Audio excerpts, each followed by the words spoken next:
Hello guys! So, welcome ulit sa panibagong episode ng Minecraft Code Blocks. So, alam na natin kung paano mag-place ng blocks, right?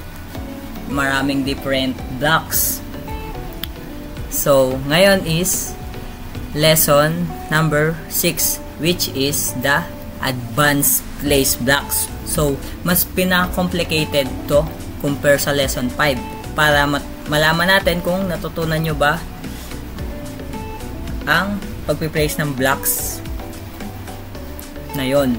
So, without further ado, simulan na natin ulit. Let's go!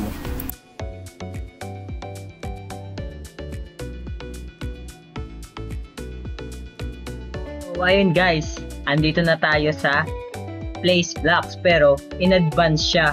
So, marami kang dapat gawin or complicated yung gagawin mo para makuha ni Alex ang diamond and the diamond shovel. So, ito, simulan na natin. May given na tayo na repeat 3 times and move forward and place oak plants. Pwede mo siyang baguhin. Ay, hindi pala. Joke lang pala. So, pag nira natin, ganito ang gagawin ni Hero.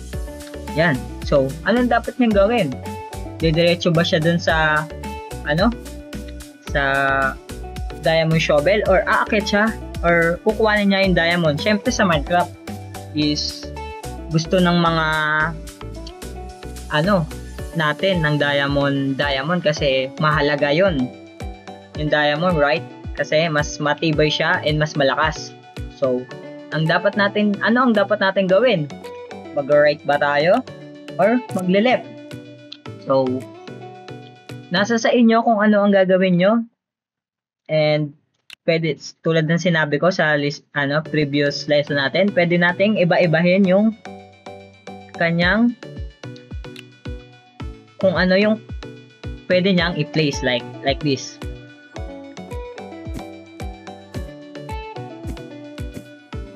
Hindi pala natin, dapat pala mauna ang move forward, guys. So, let me show you.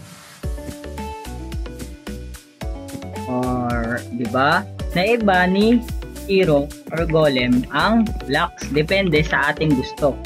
So, it's you to find out how to get diamond and shovel. And let me show you something na pwedeng siya ship.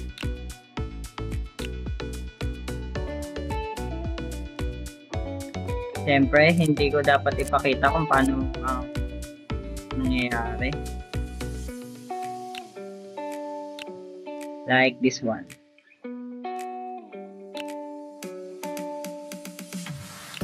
Let me see you.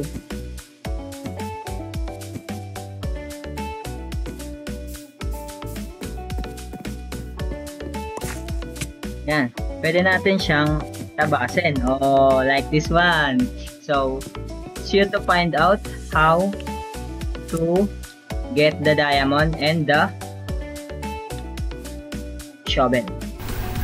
So, ayun guys, thank you guys na kung nagawa niyo ulit ang lesson na to. Sobrang galing nyo.